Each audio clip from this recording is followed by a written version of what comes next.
Depository System Part 5 Distinction between Dematerialization and Rematerialization.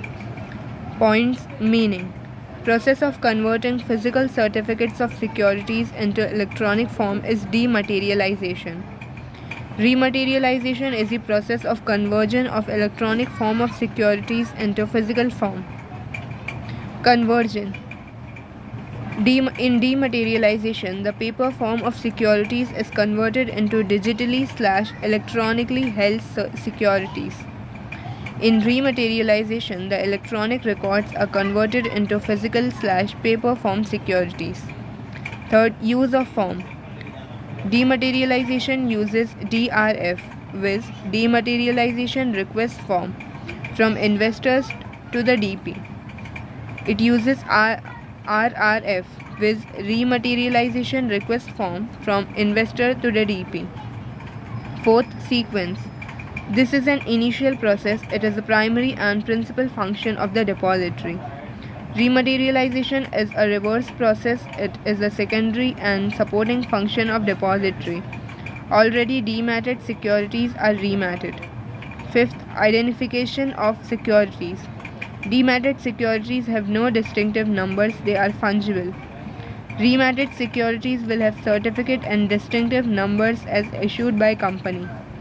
Sixth, Securities Maintenance Authority. Depository is the custodian of securities and records. The issuing company is the record-keeping authority. Securities are maintained by the investor. Seventh, difficulty of process. Demat is not an easy process. Also, it's not a Demat is an easy process. Also, it's not a time-consuming process. Remat is not only a time-consuming but also a complex process. NB. These two processes are diametric opposites of each other. Remat reverses the results of demat. Summary.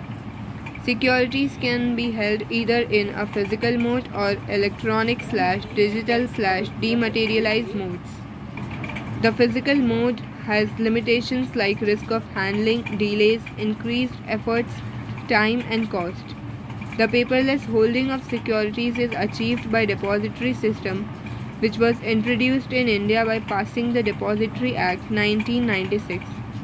Depository system provides various benefits to investors and the issuing company. Constituents of depository system are depository, DP, beneficial owner, and the issuer company.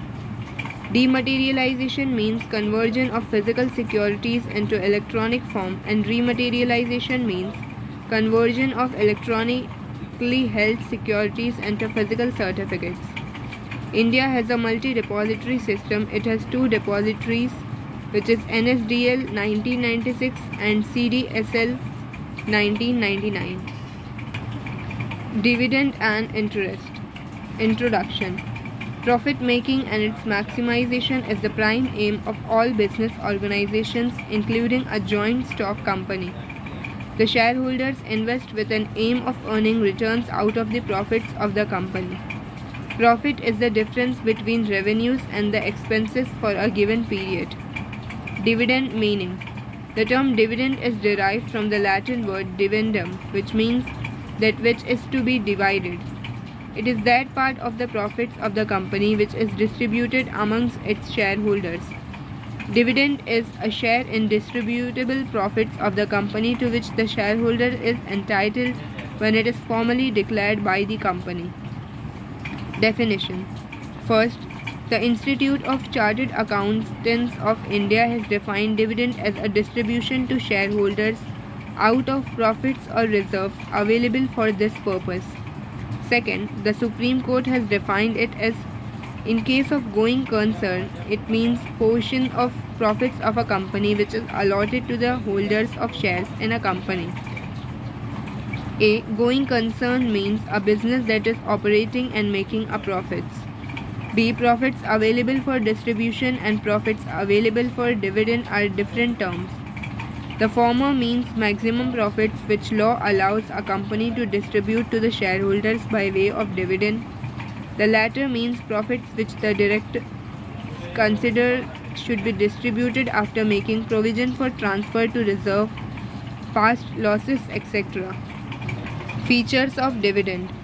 First, it is the portion of profits of the company paid to its shareholder. B. It is payable out of the profits of the company. Third, dividend is an unconditional payment made by the company. Fourth, company can pay dividend only to the shareholders with equity and preference. Fifth, if the company has issued equity shares with differential rights as to dividend, the terms of issue of such shares will govern rights of shareholders about receiving the dividend. Sixth, dividend cannot be declared out of capital. Seventh, dividend can be declared only on recommendation of the Board of Directors. Eighth, dividend as recommended by Board of Directors is approved and declared by a resolution passed at the annual general meeting by the shareholders. Ninth, dividend for any previous year cannot be declared once that year's annual account has been approved in the AGM. 10th, dividend once approved and declared by shareholders creates a debt. It cannot be revoked. 11th, dividend includes interim dividend. 12th, dividend must be paid in cash and not in kind. 13th, dividend is to be paid on paid up value of shares. 14th, dividend cannot be paid on calls paid in advance. Note, usually the term dividend refers to annual/final dividend unless it is specifically mentioned as interim dividend. Legal provisions on dividend. Legal provisions on sources of dividend. A company may declare and pay dividend for any financial year out of the following. First, current profits, which is profits of the company of that year arrived at after providing for depreciation and transfer to reserves. Second, out of profits of the company of any previous financial year after providing for depreciation. Third, money provided by the central or state government to pay dividend.